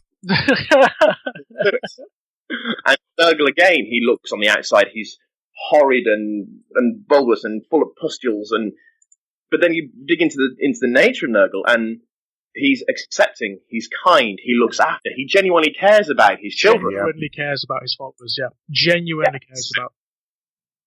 But anyway, on the subject of the Stormcast Eternals, I've lost my train of thought now. Yeah, the idea that they can become something different, that they can become something that's not human and not even the person they were, is a really interesting piece of information. The fact that we've got a vampire in the form of Iona's Cryptborn, of the Lord Relictus of the Hammers of Sigmar, what is supposedly a vampire, which will no doubt be redone and revisited, I should say, later on down the line, makes it really, really interesting. And they're an interesting faction. And because they are so new, like the Tau, when the Tau were originally brought out into the 40k universe, they've got their basic imagery in the Tau, the form of the mech suits and the plasma rifles, and basically every anime comes to life on the tabletop. And then they can just go where they like with them. And that's again what we're going to see with the Stormcast Eternals, and again with the Kharadron Overlords. Yeah, I think you're absolutely right there, Simon. The potential for them to characterize themselves and to become something more than merely Space Marines in a fantasy setting is huge. And I've no doubt they will. I've no doubt they will at some point. Oh, that's exactly what they've been doing. I mean, even as they've started fleshing them out now, they're looking much less like Space Marines. Mm-hmm. Sorry, not looking like, but they're feeling like it. They're feeling less, absolutely. Which, unfortunately, certain people in the fandom simply will not look past. Oh, they've got power armor on. No, they don't. That's mostly their bodies. That's the thing that actually blew me away when I realised it, because I thought they were going to be sort of spirits in the armour, but they're not. There's people under there, and I really like that swerve. Yeah, I liked that too, because I thought that too. I thought they were entities, they were spirits inside the metal epidermis, but they're not. No, there is humans in there. Well, there is people in there. And the potential for there to be different forms later on.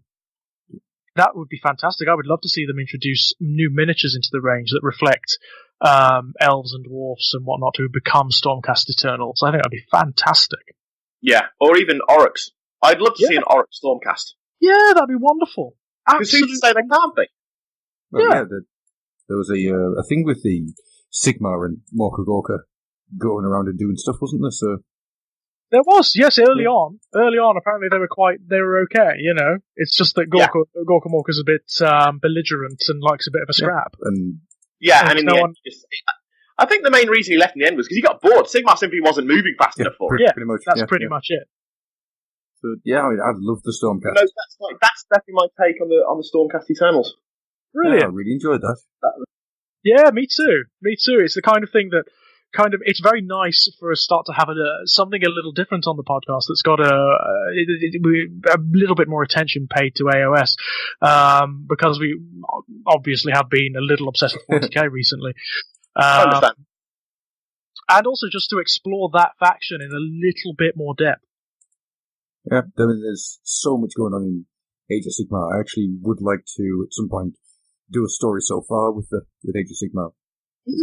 That would be great fun. Yeah, because it's got quite complicated, hasn't it? And I think that'd be quite a lot of fun to do, just to sort of work out where do we stand with the story now and what's going on with it. Where are all the various factions? What are they doing? Yeah. When is Slaanesh going to turn up again? Soon. What's going on with Slaanesh, and why has it's suddenly ceased to be at the moment? What's happened to it? Well, the scuttlebutt, there are some of the more the reliable rumor mongers out there who tend to have a very good record. They've been saying that there's going to be at some point a big campaign around the re-emergence of Slaanesh. Yes, please. Possibly later this year, which could be great fun. I can see that happening. Well, it's fine for 40k as well. Oh yes, I mean, no doubt, Fulgrim's coming. Fulgrim's definitely coming somewhere down the line. You can tell by reading The Gathering Storm 3.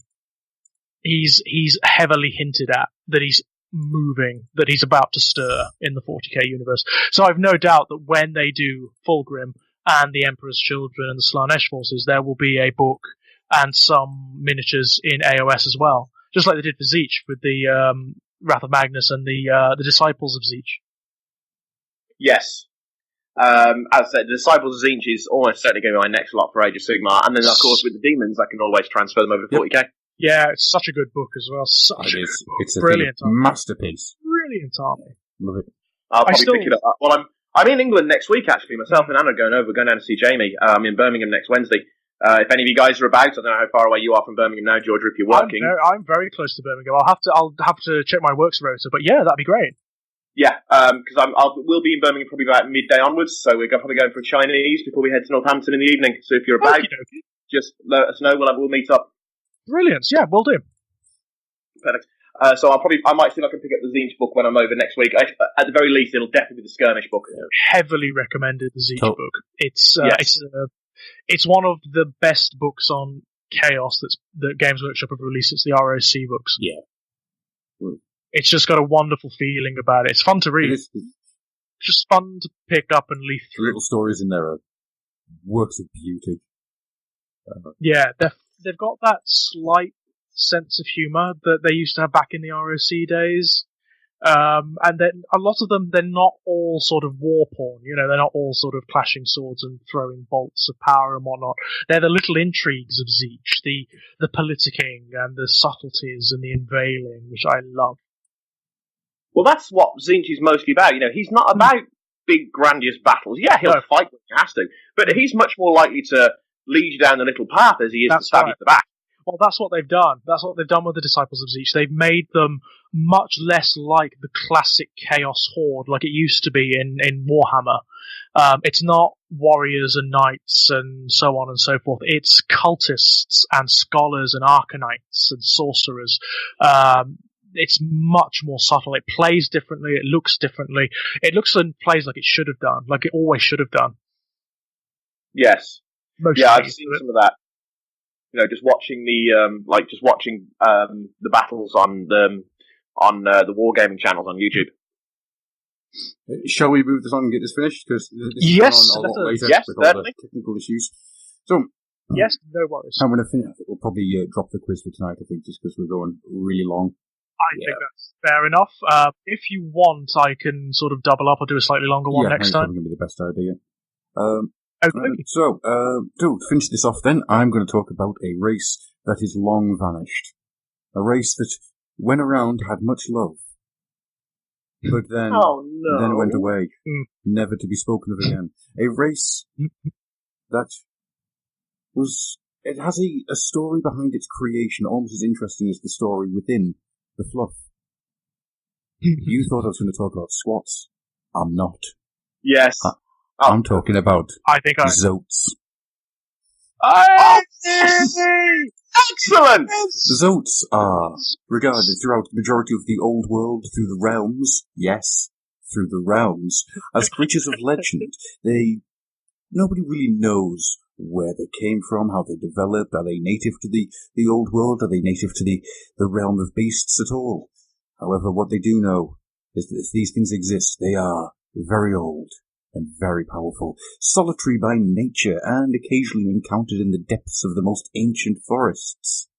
They are huge, massive, four-legged, with bodies resembling that of a rhino, with ogre-like torsos, giant powerful heads and arms, but they are quiet and reclusive.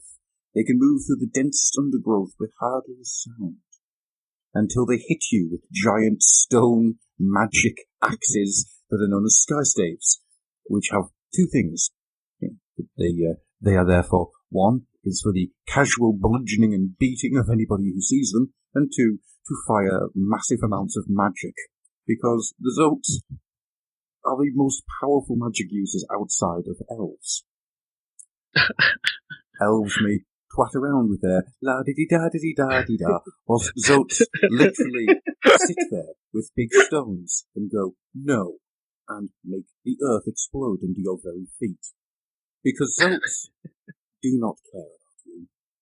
Occasionally they will come and talk to elves, wood elves, not those high elves. Those high elves keep using up all the magic, and you know what you do with people who use all the magic? Hit them with a rock. They'll wander around, they'll talk to other forest-dwelling creatures, and occasionally they'll talk to the druids. Not anything else, though, just druids. If, a collection of knights will turn up, they will hit them with the rock. It is said that these Zoats are stupidly powerful magicians, and that they strive to keep the forests free of goblinoids or ancient evils that they want to stop the Chaos Hordes from coming along and cutting down the trees. They've been known to ally with the Fluffenhammer, the other great lost race of the Warhammer worlds. But mostly, they wander around, hitting things with rocks. I'm definitely sensing a motif developing here. I like rocks. Zoats. I was thinking! So, yeah, let's talk about the rocks. It's actually a long wooden staff with a big rock on the end. It's a big black stone. It's known as the Sky Stave. It allows them to either be used as a two-handed mace, or it can be fired like almost like a magical cannon. Zoats speak their language, which is this odd grinding rumbling sound, and occasionally, when they feel that it's necessary, they will bow down and speak Elvish. That useless, horrible language, which is really simple and coarse. I want that to stick in your mind, that Elvish is coarse to Zoats, who speak in the sound of two rocks grinding against each other. There's a beautiful rock motif working on here. They'll also talk to druids, because druids are there. The great thing about... And druids worship rocks, so that makes a lot of sense. The great thing about Zoats is that they never really got much. When 2nd edition Warhammer came around, the Zoats went bye-byes. But the reason that they exist, much like the Fluffenhammer, who I will get to at some point, and there are no rocks in Fluffenhammer, so don't worry about that. The great thing is that Brian Anstall came to the designers, a guy called Tony Ackland, and said, right, we need to create races that aren't Tolkien. Right? So, what do you do with that? So your boss comes to you and says, we want to have races that aren't the quintessential Tolkien. So, this is like the late 80s, so somebody realised what was going on. Well, Brian Anstall, as much as he probably didn't realise much from his giant cocaine den, that the world here around him was changing. But he did come up with this idea. So, the inspiration for Doom Rider. Pretty much, actually, yeah. Just Brian Anstall, bitches. So what does he do? He comes up with this idea. By comes up with this idea, I mean, he gives... I can't do it with a straight face. He says, we need to come up with original ideas. I want you to read these books. Because the Zoats are actually the Adzel from the Polytechnic. Sorry, I'm trying to pronounce this. The Polytechnic League stories by Paul Anderson. Not Sugar Bear Paul Anderson, or the one that directed Resident Evil. It's a third Paul Anderson. But he wanted them to be more amphibious and less reptilian, because that's a massive change. Of course. Well done. You've created a brand new race by stealing somebody else's work. Go on. I've got a story about that, Yeah. actually, when you're finished, well- Adam. Just reference that.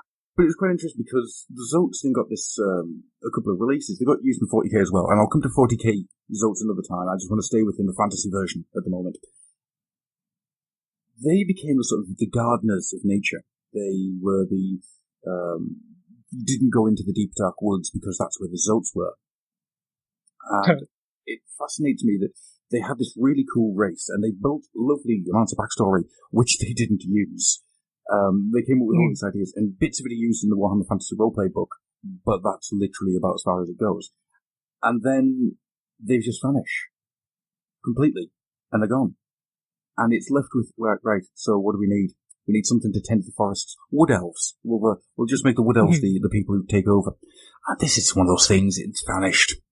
It doesn't exist anymore until Storm of Magic comes along. There is a reference to centauroid, four-legged creatures in the, I'm trying to think, it was Albion, wasn't it? They were wandering around Albion, firing these magic rocks at people. and I looked at it and went, oh my god, they still exist. And there's little notes here and there from that point, right the way through the end times, in the same way that Drachenfels turned back up in the end times. Yeah. And they're about now in the realms. No one's seen them. They are legend, but they're there. They're there. Ooh. Which brings me so much joy because it means that out there somewhere we might actually see them again. And the potential. Yeah, I would love that. I would love to see the Zoats return, just because they are so unlike anything else in Age of Sigmar. You know, they are. Yeah. It's just these giant, powerful creatures who are peace-loving. I love it. It's, you know, they will throw their magic rocks at you if you mess with them, but they're not going to be coming to you, going, right, you have all the sky gold I want. I'm going to throw my magic rocks at you until you go away and give me all your sky gold. That's not who they are. They are tenders, gardeners, but very powerful ones. I really want to see them make a reappearance. You know, there was a time Adam went over and said, not a chance, Yeah. but given the nature of AOS now, and given that they are trying to distinguish it from other fantasy universes, I don't see why they wouldn't turn up again at some point. No reason at all. This excites me. So much so that I have built a Zoat. I may need help. It's the back end of a Triceratops. I mean, if they do turn up, Adam, do you think they'll be their own race? Do you think they'll be like allies to other races? I think they'll be with the Fimmer. I think that there'll be destruction races, but almost like a destruction of order. So they would be because it seems to be that the Zoats are kicking around the realm of beasts. So I can see like big beastly creatures, but I would see them probably. There wouldn't be chaos. Definitely not be chaos. No, they don't. There wouldn't be risk. Going by the storyline, I'd say that the allies of the Savannah. Yeah. So there probably would be order, but who knows? But I like the idea of these giant things walking through the swamps with a force of Fimmer. Which is what I'll be talking about next time. Fabulous. Fabulous. That's the Zoats. Not a huge amount of background on the race, but I think they're the idea of them, the shape and the taste of them is fascinating, and I think the story behind how they were created is great. You know, we need to create something that we own completely, that we've created. Here, read this book. Let's take it from well somewhere. Done. Brilliant. Absolutely. So there was something that you quickly wanted to throw in there, Mr. Simon, and then we are going to call this a night. Yeah, it's just an old story from my youth when I was first getting to Workshop, and I think it was a copy of White Dwarf. Do any of you remember a Games Workshop writer in the 90s called David Kane? Yes, yeah. Well, in White Dwarf, when they were still doing short stories in there was he put a story in there. I think it was when the Dark Elves were getting a release. And I read this short story, and the more I read it, the more familiar to me it sounded, until I realised that what he'd actually gone and done is he'd taken a an excerpt from a book called The Elfstones of Shannara by Terry Brooks. Yes. Yeah, familiar with them. Put it into this White Dwarf, word for word. Partly changed the character name. Story about a dark elf assassin who was hiding in Ulthuan, and he was pretending to be a gardener. And it was word for word taken from pretty much an identical scene from the Elfstones of Shannara. And I actually rang Games Workshop, mail order at the time, and I was full of righteous indignation about all of this, and feeling very at the age of 15, 16, and reporting it. And the guy's reaction was pretty much similar to your guys. He's like, "What? Oh no, we're going to have to get this." And I pretty much, because I had the book and I gave him the page number, didn't take into account different publication series, but gave him the page and said, "Yeah, this is where it's from." I don't know what happened to it. I never heard a comeback from it, but I do remember that David Kane didn't write as many stories in Games Workshop in the future. Brilliant. If he's listening to this now, just out of curiosity, I'm probably going to find a fucking red laser light in my face at some point. That's naughty. It was very naughty. Yeah, that's a big no-no in Italy circles. It's a bit of a sin. Not a bit of a sin. So it's a lot. We're not going to do a quiz at the end of the show because the show has gone on quite long with one thing or another, and it's nearly midnight. So absolutely. So we'll just quickly say thank you very much to Simon. Thank you very much. Very much enjoyed it. It's good fun. This this podcast is great fun. It's absolutely brilliant. But I wouldn't stay up this late for many podcasts. And thank you very much, as always, George.